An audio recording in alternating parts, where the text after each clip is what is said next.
আগে আমরা ভূমিধস বিজয়ের কথা বারবার শুনেছিলাম, এবার এসে খুবই সারা ৩২ ঘন্টা ধরে মানুষের অপেক্ষা যে হাড্ডাহাড্ডি একটা লড়াই হচ্ছে, সেটি অন্যগুলোতে আসলে হয়েছে।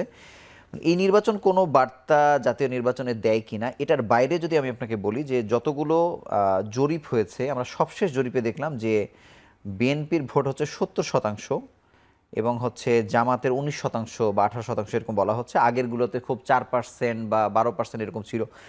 হঠাৎ করে এত পার্থক্য কেন হলো? ৭০% যদি হয় তাহলে কি আসলে বিএনপি ২৮০-৩০০-তে আসলে জিতে যায় কিনা, আমার জানার বিষয়। এগুলোর প্রতি আসলে কোনো বিশ্বাস বা এটার কোনো প্রভাব আদৌ কি নির্বাচনে পড়বে কিনা?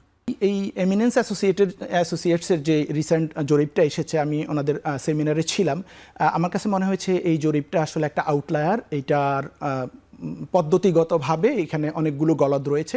আমি বেশ কিছু কোশ্চেন তুলেছিলাম যে এই পর্যন্ত যতগুলো জরিপ হয়েছে, আইআরআই করেছে, ইনোভেশন করেছে, সানেম, প্রথম আলো বা অন্যান্য যেসব, প্রথম আলোটাও রিপ্রেজেন্টেটিভ ছিল না, সানেম করেছে, বিআইজিডি করেছে, ব্র্যাকের, সবগুলো জরিপে পার্থক্য ছিল 5 থেকে 10%, কিন্তু এখানে এসে সেটা হয়েছে 19 বনাম 70%, যেটা একটা আউটলায়ার ফলাফল আমার কাছে মনে হয়েছে, গ্রহণযোগ্য মনে হয়নি।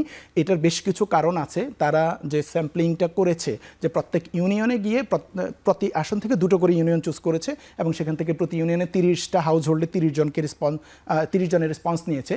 এই 30 জন আমি আস্ক করেছিলাম ওনাদেরকে, এই 30 জন কীভাবে ওনারা চুজ করেছে। ওনারা একটা ইউনিয়ন সেন্টারে গিয়েছে এবং সেখান থেকে যতক্ষণ পর্যন্ত 30টা পাচ্ছেন না ততক্ষণ যাচ্ছে। এটা আসলে পিওর র্যান্ডম স্যাম্পল বলতে যা বোঝায় ওরকম হয় নাই।